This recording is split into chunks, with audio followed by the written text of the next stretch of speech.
The nurse handed me the clipboard and asked if I had anyone coming to sit with me before the anesthesiologist came in, and I remember staring at the little box on the intake form that said emergency contact and writing a name that wasn't my mother's.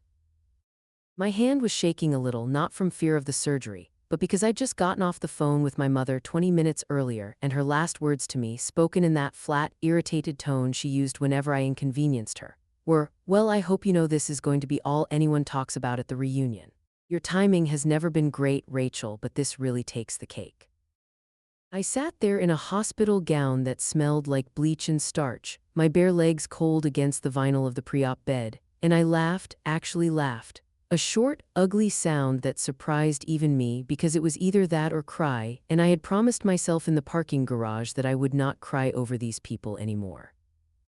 The curtain rustled, and a familiar voice said, "Okay, who signed off on letting you wear that color gown? It's doing nothing for you." And I looked up and there was Sophie in blue scrubs, her hair pulled back, a surgical cap dangling from her fingers, looking at me with the same face she'd had since we were 9 years old, and she'd found me crying behind the gym during a game of dodgeball because nobody had picked me for their team. Except this time she wasn't 9, she was 34, and she was the one who was about to cut me open. And in about 90 minutes she was going to have my life, quite literally, in her hands, while my entire family sat around a lake 200 miles away eating potato salad and pretending I didn't exist. I should back up because none of this makes sense unless you understand what it took to get to that pre-op bed and what it took to get to a place where my own mother could say something like that to me and I wasn't even surprised. I grew up the middle child in a family of 5, in a decent house in a decent suburb, with a father who worked in insurance and a mother who stayed home until I was in middle school and then went back to work at a dental office. My older brother Mark was the first grandchild on both sides, which in my family meant something close to royalty. My younger sister Ellie was the baby, the one with the big eyes and the easy laugh, the one who could do no wrong. And then there was me, right in the middle, born at what my mother used to joke was an inconvenient time, because she just started a part-time job when she found out she was pregnant with me and she had to quit it. She meant it as a joke. She told that story at Thanksgiving almost every year, usually with a little laugh, and everyone else would laugh too, and I would smile because that's what you do.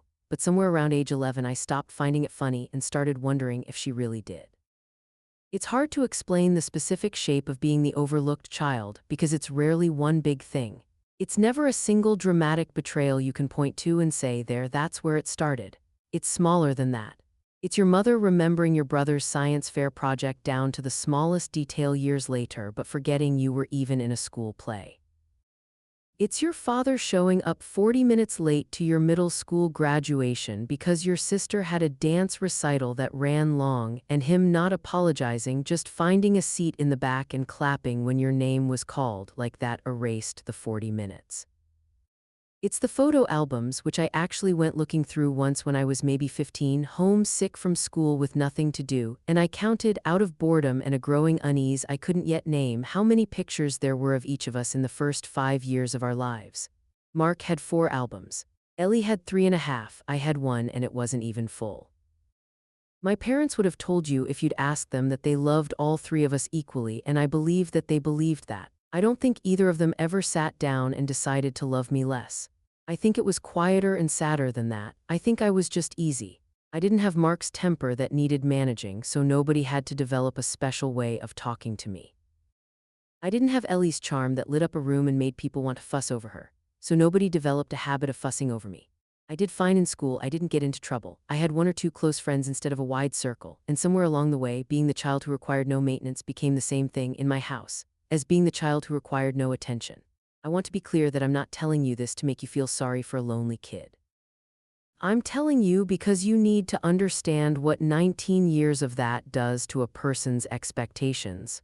By the time I was an adult, I didn't expect my family to show up for me. I had trained myself out of expecting it, the way you train yourself not to flinch at a sound you hear every single day. And that training is exactly what let them believe later that what they did to me was nothing unusual at all. Sophie came into my life when I was 9, the year her family moved into the house 2 doors down from ours. She was loud in a way I wasn't used to, the kind of loud that came from being the youngest of 4 boys and 1 girl, a girl who'd had to learn to talk over people just to be heard at her own dinner table.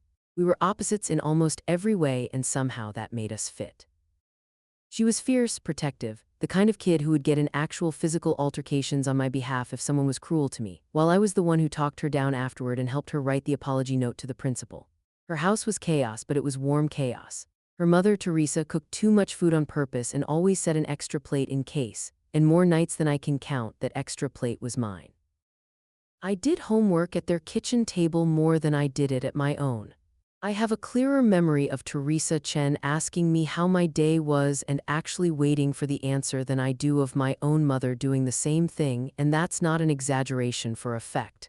That's just what happened over and over again for years. Sophie went into medicine because her oldest brother had a heart condition as a kid, and she used to say that watching the doctors fix him was the first time she understood that a person could walk into chaos and make it orderly with their hands. I went into marketing because I was good with words and organizing. And if I'm honest, because it was the kind of job nobody in my family paid much attention to, which by then had started to feel less like a wound and more like a comfortable temperature. We stayed close through college, through her medical school in another state, through my 2 serious relationships and her one very serious one that ended badly. When she matched into a surgical residency, I flew out and sat in the audience and cried. And when I got my first promotion, the one that finally let me afford my own apartment without a roommate, she was the one who showed up with a bottle of cheap champagne and streamers she'd clearly bought at a dollar store on her way, because my own parents had responded to the news with, "That's great, honey, hey, did you hear Mark's getting promoted to regional manager?" That was the pattern. Whatever happened to me got folded almost immediately into whatever was happening to Mark or Ellie. My engagement announcement, 4 years ago now, before it fell apart, got about 90 seconds of attention at a family dinner before my mother pivoted to how Ellie's boyfriend at the time still hadn't proposed and wasn't that concerning. When the engagement ended, 8 months later, I called my mother crying at 11 at night, and she said, "All right, well, these things happen." And then she asked if I was still planning on coming to Mark's daughter's birthday party that weekend because they needed a headcount for pizza. I want to be fair here because it would be easy to make this sound like a house of horrors, and it wasn't. There were good moments. My father taught me to drive patiently on Sunday mornings in an empty parking lot, and he was kind about it in a way that surprised me. My mother did show up when I had my wisdom teeth out in college, sat in the waiting room the whole time, drove me home. These weren't monsters.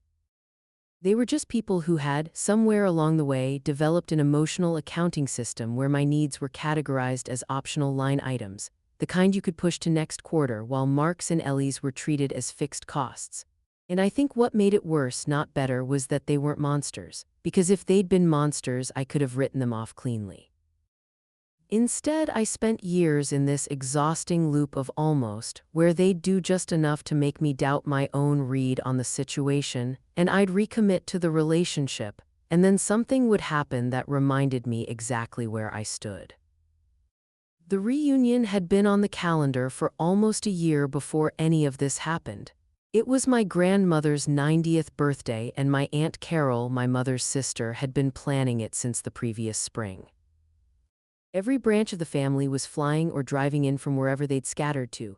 Cousins I hadn't seen since childhood, second cousins I'd never met at all. And it was being held at a rented lake house big enough to sleep almost everyone. 3 days of activities, a big dinner on the Saturday night, professional photos, the whole production. My mother had talked about almost nothing else for months. She'd sent a group text with a countdown. She'd asked me twice, unprompted, whether I'd bought a nice dress yet, because there'd be photos and photos matter. I found the lump in February, 4 months before the reunion, during a routine checkup that I almost canceled because work was busy. My doctor felt something during the exam that she didn't like the shape of low on my right side and sent me for imaging the same week. I remember sitting in the imaging center waiting room, filling out forms, not especially worried, because I was 31 and healthy, and this kind of thing usually turned out to be nothing. It did not turn out to be nothing. The scan showed a mass on my right ovary, large enough that the radiologist flagged it as needing surgical evaluation rather than watchful waiting. And there was language in the report I had to look up on my phone in the parking lot. Words like complex and septated that made my stomach drop even before I fully understood what they meant. The first person I called was Sophie.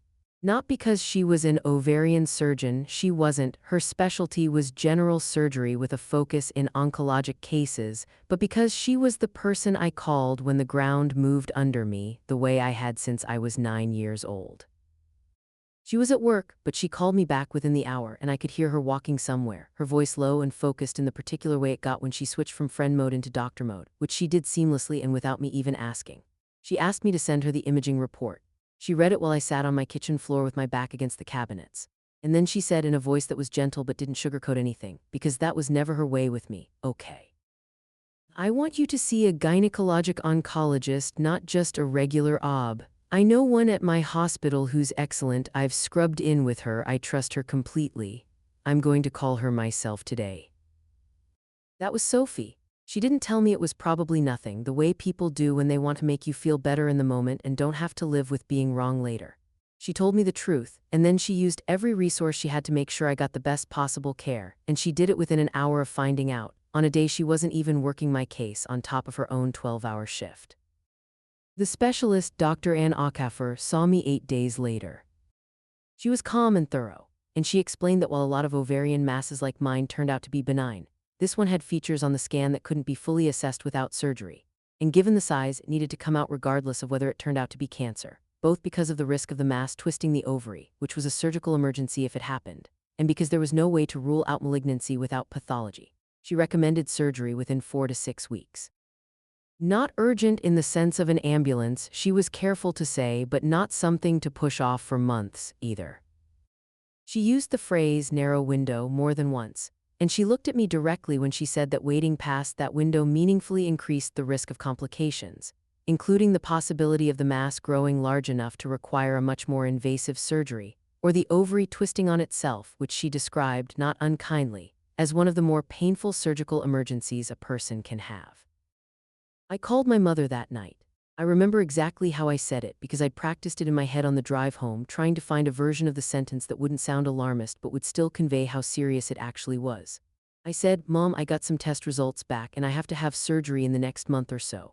It's a mass on my ovary and they don't know yet if it's cancer. They won't know until they take it out and look at it." There was a pause on the other end of the line, and then she said, "Oh no, honey, that's scary. Are you okay?" And for about 4 seconds I thought, okay, this is going to be all right, she's going to be there for me. And then she said, "When exactly does it need to happen? Because you know Grandma's reunion is the 3rd weekend of June and everyone's already booked flights." I told her the surgeon had said within 4 to 6 weeks, which put my likely surgery date somewhere in mid to late June, right in that window. There was a longer pause this time, and I could hear her doing the math out loud, half to herself, half to me. "That's going to be so close to the reunion. Can you maybe push it a little, like just tell them you need a couple extra weeks? I really don't want you to miss this. Your grandmother's been asking about you specifically. She wants everyone there, and honestly, Rachel, this has been planned for almost a year." I want you to sit with that for a second, the way I had to sit with it in real time, standing in my kitchen with the phone against my ear, my other hand braced on the counter. My mother's first instinct, on hearing that her daughter had a possible cancer diagnosis, requiring surgery, was to ask whether I could delay the surgery for a family party, not whether I was scared, not whether I needed anything, whether I could push it. I told her, as evenly as I could manage, that the doctor had been specific about the window, that this wasn't a scheduling preference, it was a medical recommendation, and that I wasn't going to gamble with my own ovary twisting or a tumor growing just so I could be in a group photo.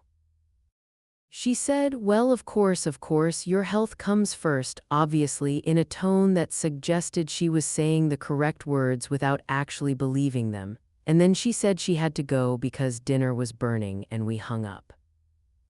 I told myself in the days after that call that she'd been caught off guard, that people say clumsy things when they're scared, that she'd come around once it sank in. I want to tell you I was right. I wasn't.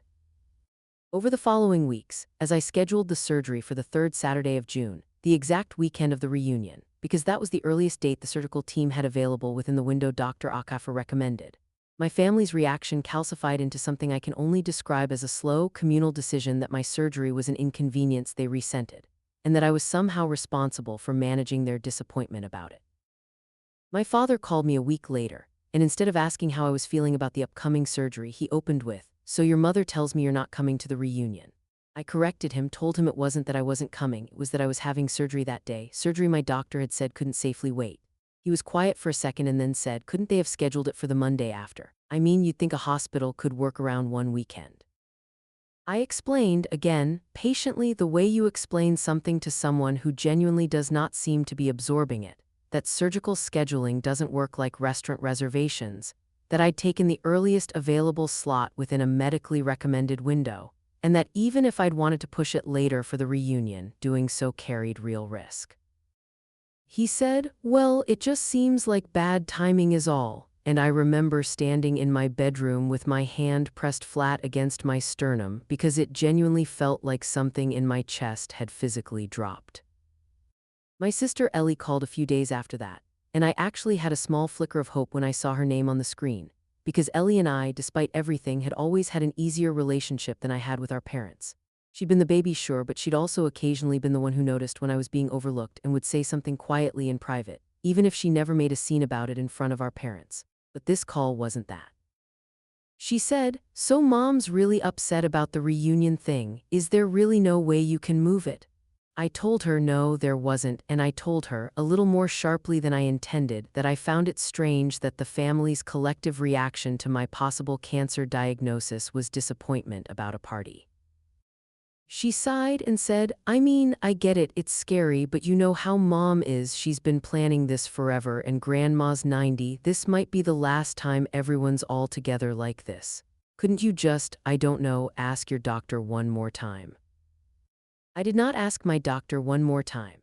I sat with that phone call for a long time after we hung up, turning it over, trying to figure out if I was being unreasonable, which is a thing I did constantly in my family, a reflex built over 31 years of being told, implicitly and explicitly, that my read on situations was probably wrong and other people's needs were probably more urgent than mine.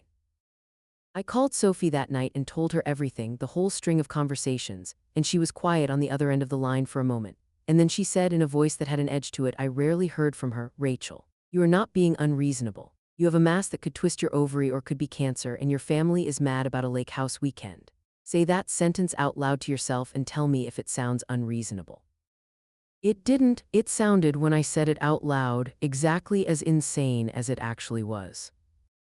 Still, I kept trying. That's the part I think people don't always understand from the outside, why you keep trying with people who have shown you over and over where you stand. It's not because you're foolish.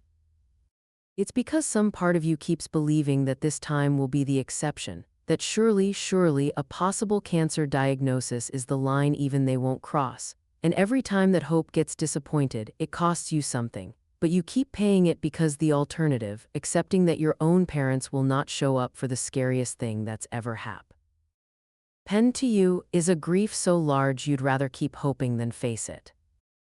I called my mother again about 2 weeks before the surgery date, mostly because Dr. Acaffer's office had called to confirm the pre-op appointment, and I was feeling shaky about the whole thing and wanted badly to hear my mother's voice be soft with me, even once.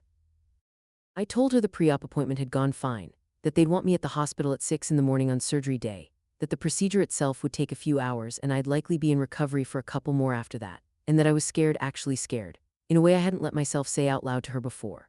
There was a pause, and I thought, here it is, here's the moment, and then she said, "Well, I hope you know this is going to be all anyone talks about at the reunion. Your timing has never been great, Rachel, but this really takes the cake." I don't have a clever way to describe what that sentence did to me. I've turned it over so many times since then, trying to find some generous interpretation, some context that would make it sound less like what it plainly was, and I can't find one. My mother, upon hearing her daughter was scared about a possible cancer surgery, told her that her timing was bad and that this would be the topic of gossip at a party. I said something back to her, I don't even fully remember what, something short and hollow, and I hung up the phone and sat on my bathroom floor and cried in a way I hadn't cried in years. The kind of crying that comes from somewhere much older than the thing that triggered it, because it wasn't really about the reunion at all. It was about every album with one photo instead of 4, every promotion that got 60 seconds before the conversation moved to Mark, Every time I'd swallowed the feeling of being an afterthought because making a fuss about it felt more humiliating than just accepting it. I told Sophie about that conversation too later that night, and I heard her go completely silent on the other end of the phone in a way that, if you knew Sophie, you'd know meant she was furious and trying very hard not to say something she'd regret. Finally she said, "I'm coming over," and she did, with Thai food and a six-pack of the ginger beer I liked. And she sat on my couch and let me cry and didn't try to fix it with false comfort, didn't tell me my mother didn't mean it, because she knew and I knew that my mother did mean it in whatever small, ordinary way people mean the cruel things they say when they're annoyed and don't think the cost will ever come due. It was Sophie who said that night, somewhere around the second container of Pad See, "I want to be there for the surgery, not as your friend in the waiting room, I mean actually there in the room." I asked her what she meant, and she explained that Dr. Akaffer's hospital sometimes brought in outside surgical assistants for complex cases, and that given the imaging and the uncertainty about malignancy, there was a real chance this would end up being more involved than a straightforward removal, possibly requiring a more extensive procedure if they found cancer during the operation.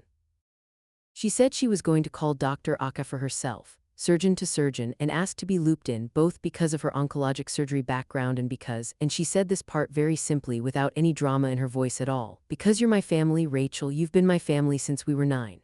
I'm not going to be in a call room somewhere else in the building while they operate on you. I want scrubs on. I want to be the last face you see before you go under and the first face you see when you wake up.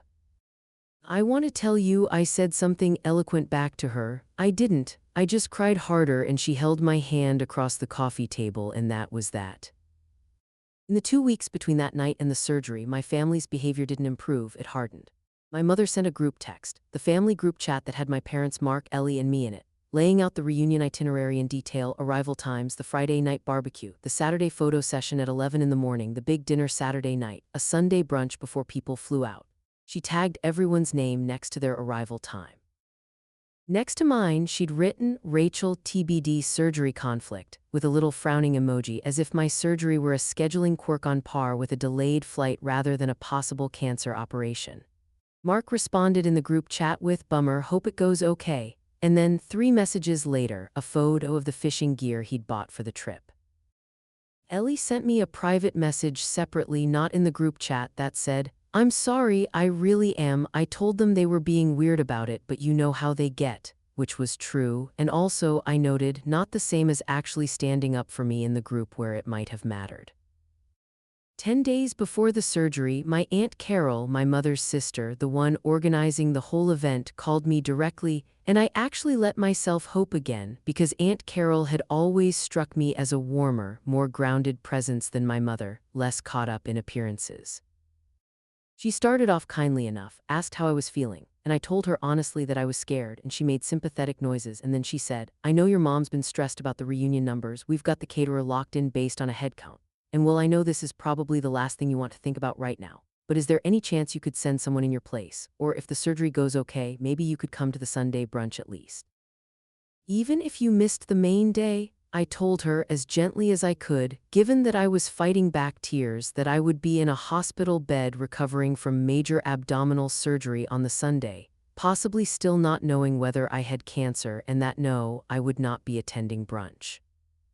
She said, of course, I just had to ask, your grandmother really wanted the whole family there," and something about the phrase, "the whole family," used to describe an event I was being pressured to physically drag my incision to, broke something loose in me that had been holding on by a thread.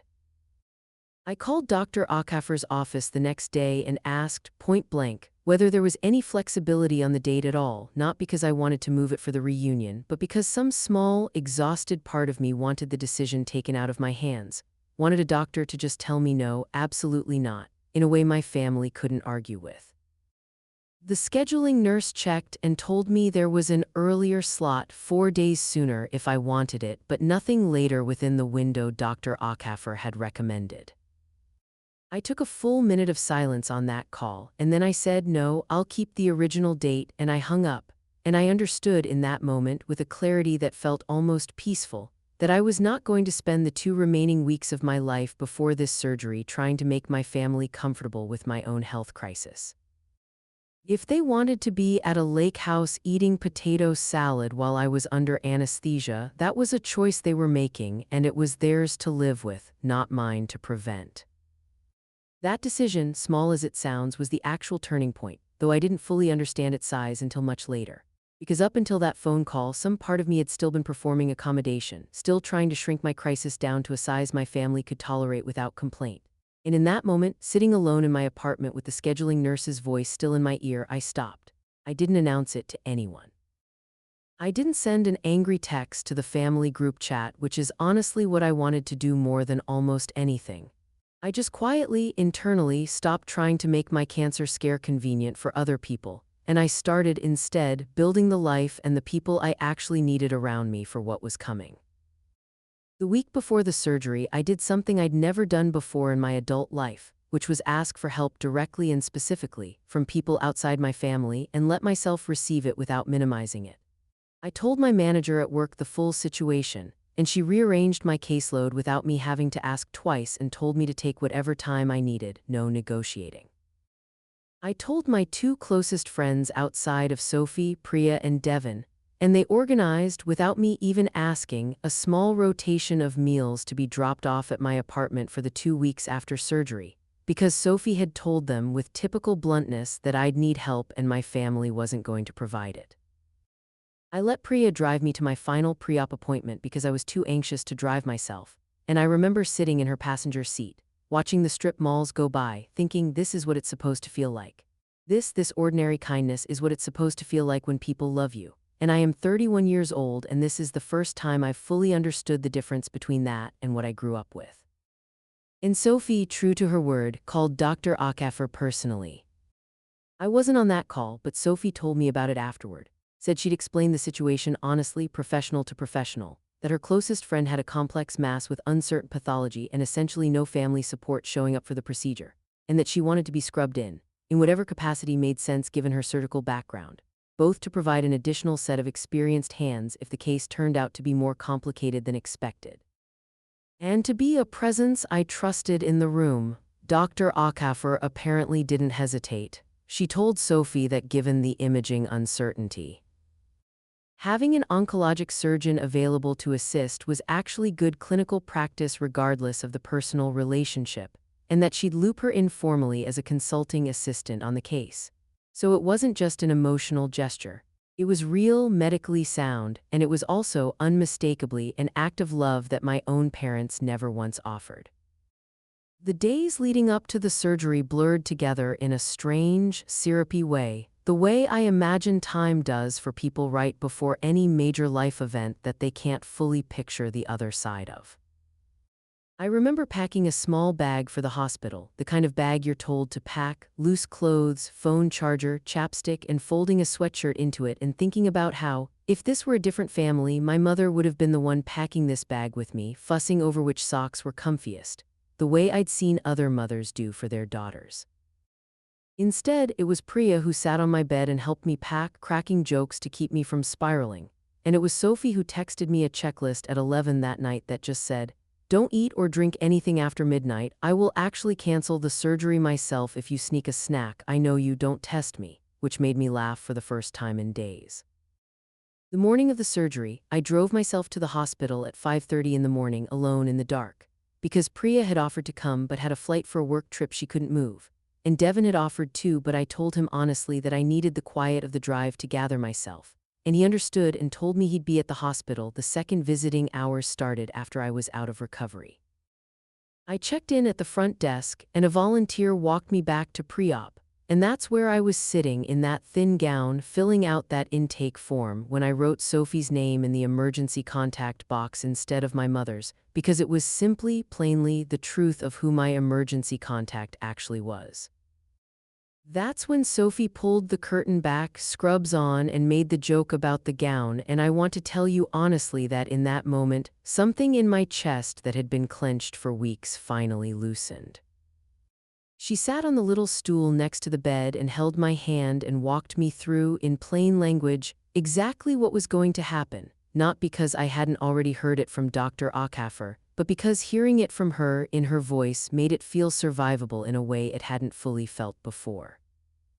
She told me Dr. Akaffer was excellent, that she trusted her completely, that she herself would be right there the entire time, and that if anything came up mid-surgery that required a bigger conversation, she'd make sure I understood it as soon as I was able to, in words that weren't hedged or softened past the point of usefulness, because she knew that was what I needed, always had been since we were kids. An hour before they wheeled me back, I checked my phone one more time. There was a text from Ellie that said, "Thinking of you today, I hope it goes well," which I appreciated genuinely, even though it came with no offer to be there and no acknowledgement of the reunion happening at the exact same time. There was nothing from my father. There was one text from my mother sent at 7:40 in the morning that said, "Good luck today. We're heading to the lake in a bit, big day here too. Let us know how it goes when you can." 6 exclamation points across 2 sentences about a surgery that could have told me I had cancer, and the phrase "big day here too," as though her daughter's abdominal surgery and a family barbecue occupied some kind of equivalent emotional register. I stared at that text for a long time, and then I put the phone in the bag Sophie was holding for me, and I let the anesthesiologist start the IV, and the last thing I remember before the room went soft and dark was Sophie's hand on my shoulder and her voice saying, "I've got you.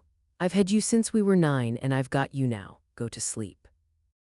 I woke up in recovery 4.5 hours later, which I would learn afterward was almost 2 hours longer than the procedure had originally been expected to take.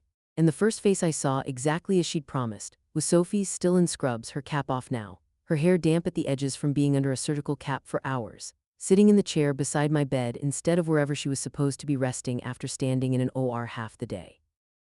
I was groggy, my mouth dry, and I remember trying to ask what happened, and Sophie leaned in close and told me, in the calm, careful voice she used when she needed me to actually retain information through the anesthesia fog, that the mass had been larger and more complicated than the imaging had fully shown, that it had in fact caused partial torsion of the ovary, meaning it had begun twisting exactly the way Dr. Akaffer had warned it would, and that if I'd waited even another week or 2, I likely would have ended up in the emergency room with acute pain requiring an emergency surgery under far worse conditions.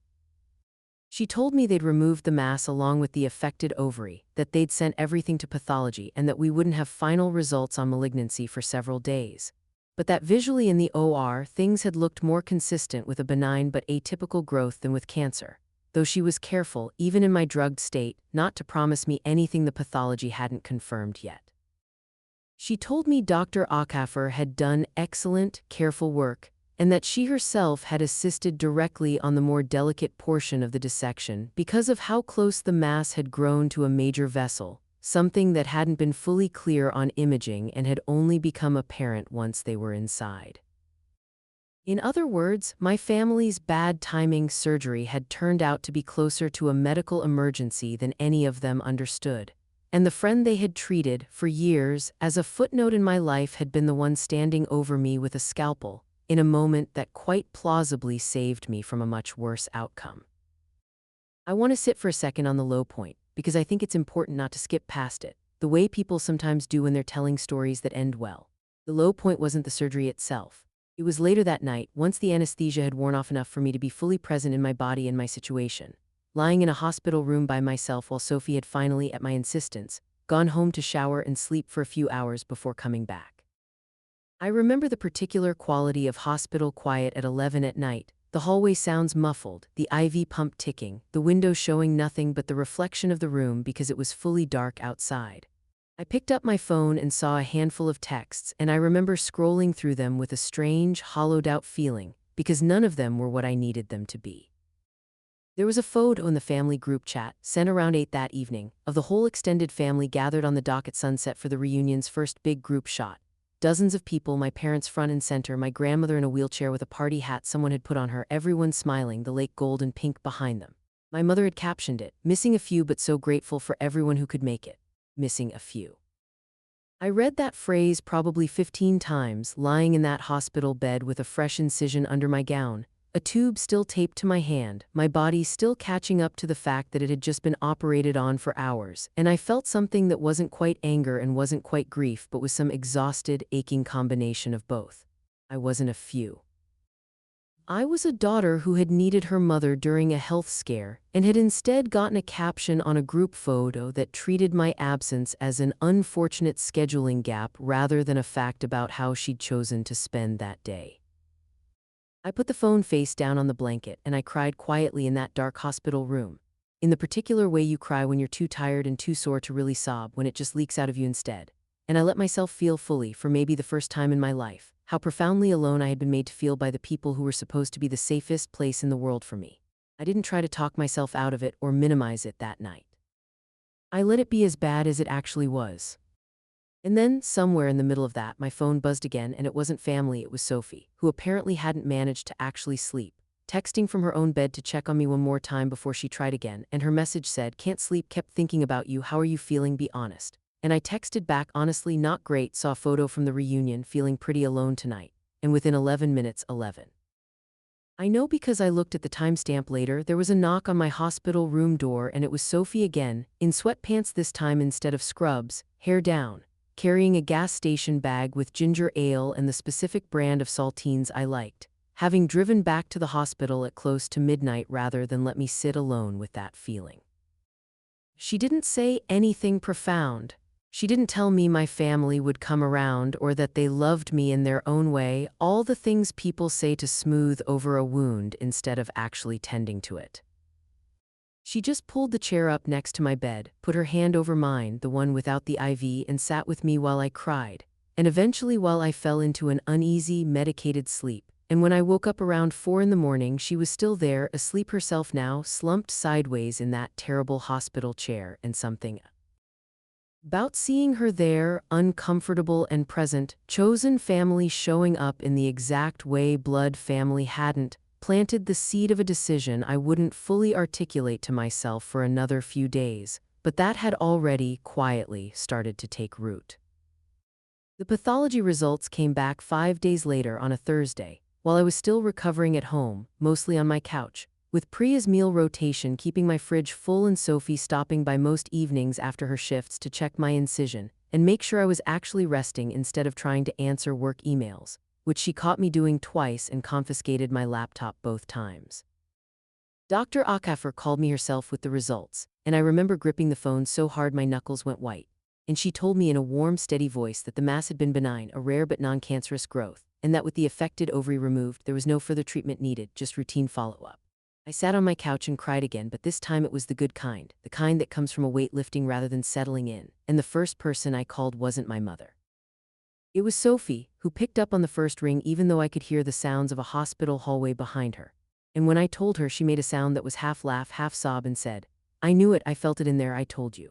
And then she said she had to go because she was literally scrubbing in for another case, but that she'd be over that night with something to celebrate with, non-alcoholic since I was still on painkillers, and she was. I did call my mother too, that same afternoon, mostly out of some lingering habit of thinking that news this big surely had to be shared with her. She said, "Oh, that's wonderful news, honey, I'm so relieved."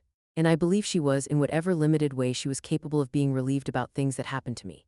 And then within the same phone call, she pivoted almost seamlessly into telling me about the rest of the reunion weekend. How the Saturday dinner had gone, how Grandma had cried when they did the toast, how there had been a small mishap with the caterer running short on the barbecue chicken, but they'd sorted it out. She talked for almost 10 minutes about the reunion before she asked a single follow-up question about my actual recovery, and even that question was fairly perfunctory. "Are you resting okay? Do you need anything?" asked in the tone of someone checking a box rather than someone who'd spent the week worried sick about her daughter. That phone call, more than the reunion itself, more than the bad timing comment, more than the caption on the group photo, was the moment I finally fully understood something I think I'd known on some level for years but had never let myself accept as a settled fact rather than an ongoing negotiation. My mother was not going to change. This wasn't a phase or a bad week or an unusually stressful season around the reunion planning. This was simply who she was, who she had always been with me, and I had spent 31 years hoping that the right crisis, the right vulnerability, the right moment of need would finally be the one that broke through and made her show up the way I'd always wanted her to. And it hadn't. A possible cancer diagnosis hadn't done it. And I understood, sitting on my couch with a healing incision under a heating pad, that no future crisis was likely to do it either, because the problem was never the size of the crisis. The problem was the shape of the relationship, and I couldn't keep waiting for a version of my mother who wasn't going to arrive. I want to be honest that this realization didn't come with fireworks or a dramatic confrontation in that moment. It came quietly, almost gently, sitting alone on my couch, and it felt less like anger and more like grief finally being allowed to land somewhere solid instead of circling forever. I let myself feel that grief fully for the first time, for the mother I'd wanted and the one I actually had. And underneath the grief, slowly, something steadier started to take its place, a kind of clarity I hadn't had access to before because I'd always been too busy hoping to actually look straight at the situation. The seed that had started the night Sophie slept in that terrible hospital chair grew, over the following weeks of recovery, into an actual decision. One I made slowly and deliberately rather than in a fit of anger, which mattered to me because I didn't want this to be a rash reaction I'd regret. I decided that I was done performing a closeness with my parents that didn't actually exist, done extending effort and vulnerability to people who consistently treated both as inconveniences, and done trying to earn a kind of love and attention that apparently simply wasn't available to me from them, no matter what I did. I decided instead to be honest, clearly and calmly, about what had happened. Ned and how it had affected me, not as a dramatic confrontation designed to make them suffer, but as a simple statement of fact and a boundary going forward. I wanted them to know exactly what they'd done, not so they could apologize on cue, but because I was done protecting them from the discomfort of their own choices, the way I'd been doing unconsciously my entire life. The opportunity came about 3 weeks after the surgery at a smaller family gathering, my grandmother's actual birthday, which fell about a month after the reunion and which the family celebrated with a much smaller dinner at my parents' house. Just my parents, my grandmother, my Aunt Carol, Mark and his wife, and Ellie. I was invited, and I decided to go not because I was ready to pretend nothing had happened, but because I wanted to say what I needed to say in person in front of the people who'd been part of it, rather than in a text message that could be dismissed or misread. I got to my parents' house that evening and the table was set the way it always was for these occasions, the good china, my mother's careful centerpiece.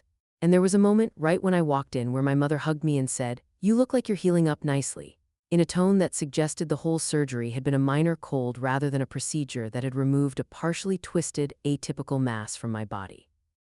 I let that comment sit, didn't respond to it right away, and made my way through the small talk of the evening the way you do, complimenting the food, asking Mark's wife about her new job, letting my grandmother tell the same story about her own wedding that she told at almost every family gathering.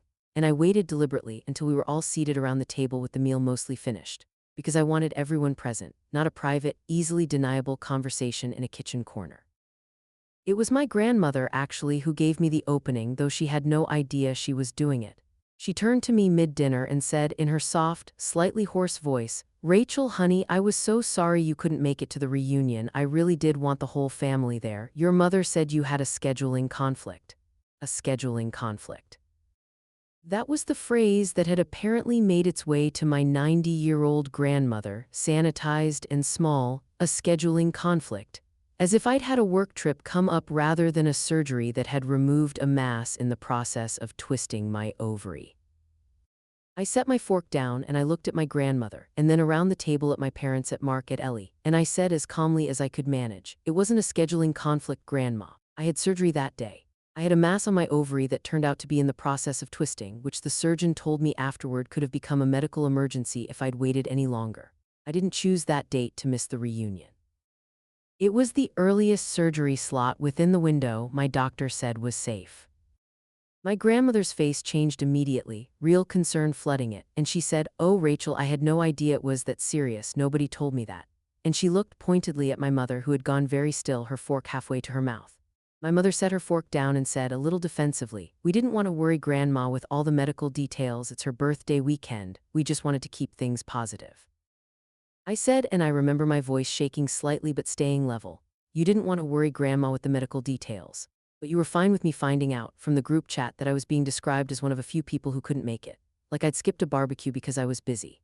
Mom, I called you crying, scared weeks before that surgery. and the first thing you said to me was that my timing was bad and that this was going to be all anyone talked about at the reunion. Do you remember saying that to me?" The table had gone completely silent. Ellie was staring at her plate. Mark's wife looked deeply uncomfortable, glancing between me and my mother like she was watching a tennis match she hadn't signed up for. My father cleared his throat and said, "Rachel, come on, this isn't the time," which was, I realized in that moment, exactly the sentence that had governed my entire relationship with this family. This isn't the time, there is never a time, my needs were never allowed to be the time, and I decided right there that I was done accepting that rule. I said, "There's actually never been a good time for my needs in this family, Dad, that's kind of the whole point I'm making." My mother's face had gone pale, and she said quietly, "I didn't mean it like that about the timing, I was just stressed about the reunion, I said something stupid, I'm sorry." And I believed actually that in that specific moment she was sorry, or at least uncomfortable enough to want the discomfort tea. Oh, stop, which isn't quite the same thing, but I let it be close enough for the moment because I wasn't trying to extract a perfect apology. I was trying to tell the truth out loud in front of witnesses after a lifetime of swallowing it in private. I told them then about the actual surgery, about the 4.5 hours instead of the expected 2, about the partial torsion, about how close the mass had grown to a major vessel, about how Dr. Acaffer had needed additional surgical support for the more delicate portion of the procedure. And then I told them who that additional support had been. I said, the surgeon who assisted on the more complicated part of my surgery, the part near the blood vessel, was Sophie. You all know Sophie. She's been my best friend since we were 9 years old. She called the lead surgeon herself doctor to doctor and asked to be scrubbed in because she didn't want me to be alone in that operating room. She sat with me in pre-op that morning. She was the first face I saw in recovery. She drove back to the hospital at midnight, 5 days after major surgery, because I texted her that I was feeling alone after seeing a photo of everyone at the reunion without me. That's who was actually there, not because she had to be, because she chose to be over and over in a way that none of you did. Nobody said anything for a long moment. My grandmother reached over and put her hand on top of mine, and I saw that her eyes were wet, and she said, "I remember Sophie, sweet girl. She used to eat dinner at our house too sometimes when you two were little, didn't she?" And I said, yes, she did, actually, more often than people probably realized at the time.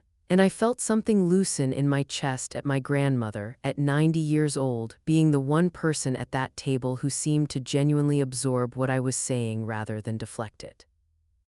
My mother was crying by then, not performatively, I don't think, but really crying, and she said, "I didn't realize how bad it actually was. You said it was routine mostly when you first told me."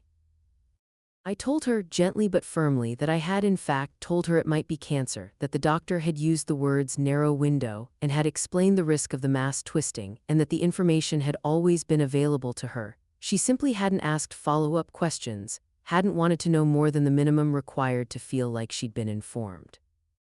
I told her that I understood now that this wasn't really about one bad phone call or one insensitive photo caption, that it was about a pattern going back to childhood. The albums, the promotions that got 60 seconds of airtime, the engagement that got folded into a conversation about Ellie's boyfriend, and that I had spent this surgery and the weeks around it, finally seeing that pattern clearly instead of making excuses for it. My father, to his credit, didn't try to argue or deflect the way he sometimes did. He sat there, quiet, his jaw tight, and finally he said, "I don't have a good excuse. I should have been there, I should have asked more questions. I was thinking about the reunion instead of thinking about you, and that's on me, not on you." It wasn't a perfect apology, and it didn't undo years of pattern in a single sentence, but it was more honest than almost anything I could remember him saying to me before, and I let myself receive it as a start, not a resolution.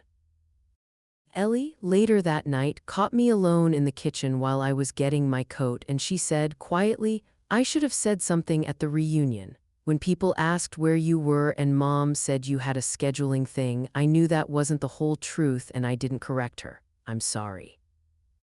I told her I appreciated her saying that, and I meant it, though I also told her honestly that I needed more than private apologies going forward, that I needed her and everyone to actually say true things in the moments they happened, not just after the fact when the discomfort had already passed. She nodded, and I could tell she was actually taking that in a way that felt different from the usual deflection I'd gotten used to from the rest of the family. The days and weeks after that dinner were not a clean, tidy transformation, and I want to be honest about that instead of tying this up with a bow it doesn't deserve. My mother called me twice in the following week, both times asking, more specifically than she ever had before, how I was actually feeling, whether my incision was healing okay, whether I needed anything. It was clumsy and overcorrected in places, the way people are when they're trying to perform a change they haven't fully internalized yet, but it was different, measurably different from before. My father sent me a text a few days later, no occasion attached to it, that just said, "Thinking about you today, hope you're feeling stronger," which was so unlike anything he'd sent me before that IAC. Thule took a screenshot of it, partly out of surprise and partly, I'll admit, because some old, wary part of me wanted proof it had really happened. Word of the dinner conversation apparently made its way through the extended family faster than I expected, because my Aunt Carol called me about 10 days later, and instead of the reunion logistics talk I braced myself for, she opened with, "I heard some of what happened at your grandmother's birthday dinner, and I owe you an apology too. I pushed you about the headcount in the caterer when you were about to have surgery, and I think about that phone call now and I feel sick about it." "I'm sorry, Rachel." I told her I appreciated that, and I meant it, and it struck me, hearing it, that the ripple of finally speaking the truth out loud at that dinner table had traveled further than I expected, reaching people I hadn't even directly confronted. I set boundaries in the weeks that followed that I'm not sure I would have had the clarity to set before the surgery. I told my mother directly that I needed her to stop minimizing things that were important to me, and that if she couldn't manage that, I would start limiting how much I shared with her, not as a punishment, but as basic self-protection. I told my father the same thing more or less, and I told Mark in a separate, shorter conversation that I'd noticed for years how quickly conversations about me pivoted to conversations about him, and that I wanted that to change, and to his credit, he seemed genuinely startled to hear it, which told me something about how invisible that pattern had been to the people benefiting from it, even as it had been glaringly obvious to me for my entire life. I also did something else, something smaller, but that mattered enormously to me. I called Teresa, Sophie's mother, the woman who'd set that extra plate at her table for years without ever making it feel like charity, and I thanked her properly for everything, for every dinner, every ride, every ordinary kindness that had added up over 2 decades into something that had genuinely saved me in more ways than just the surgical one. She cried on the phone, and she told me that she'd always thought of me as her second daughter, that she and Sophie's father used to talk sometimes about how they wished they could do more for me, could somehow make up for what she gently called the gaps at home. And hearing that 2 adults who weren't obligated to me by blood had noticed those gaps and tried in their quiet way to fill them, meant more to me than almost anything else that came out of that whole period. Sophie and I, in the months after the surgery, didn't really change in any dramatic way, because the truth is our friendship had already been operating at the level most people would call family for over 20 years. It just took a health crisis and a family's failure for everyone else, including me, to fully name it as such. But something did shift quietly in how I oriented myself. I started, for the first time in my adult life, building my sense of home and belonging around the people who had actually shown up for me, rather than continuing to orient everything, emotionally, around the family I'd been born into and their approval. I spent that Christmas partly with my parents in a shorter, lower-key visit than I used to do, and partly with Sophie's family at Teresa's table, with the extra plate that had never really been extra at all. And for the first time in years, I didn't spend the holiday feeling like an afterthought in my own life. My relationship with my parents is better now than it was, genuinely, measurably better, though I'd be lying if I told you it's become effortless or that old patterns never resurface.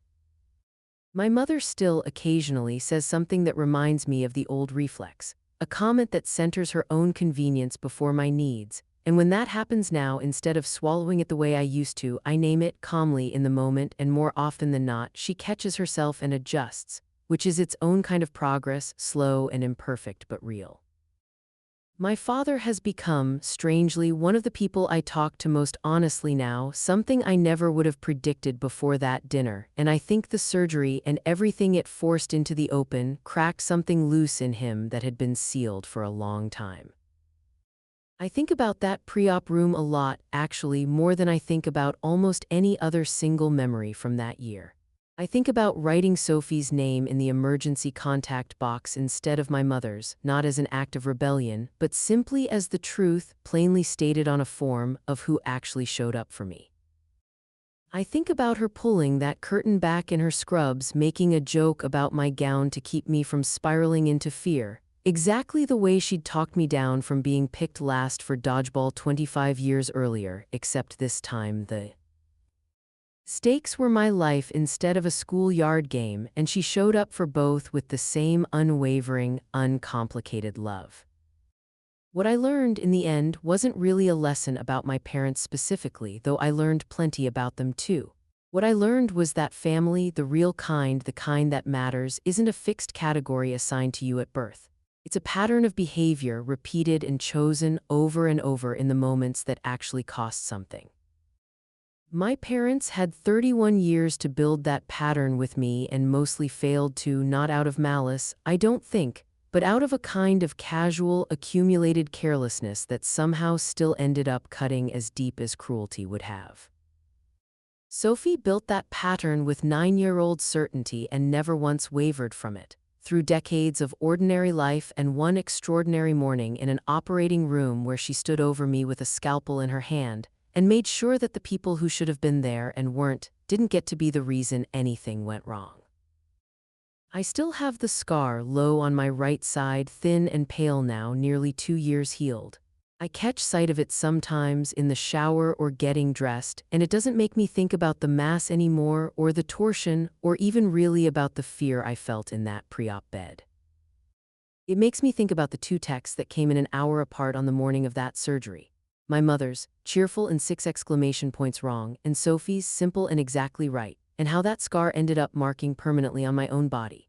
The precise moment I finally understood the difference between the people who share your blood and the people who'd actually bleed a little, if it came to that, to make sure you were okay. I know now which kind of family I'm going to keep building my life around, and it isn't a question I have to ask myself anymore.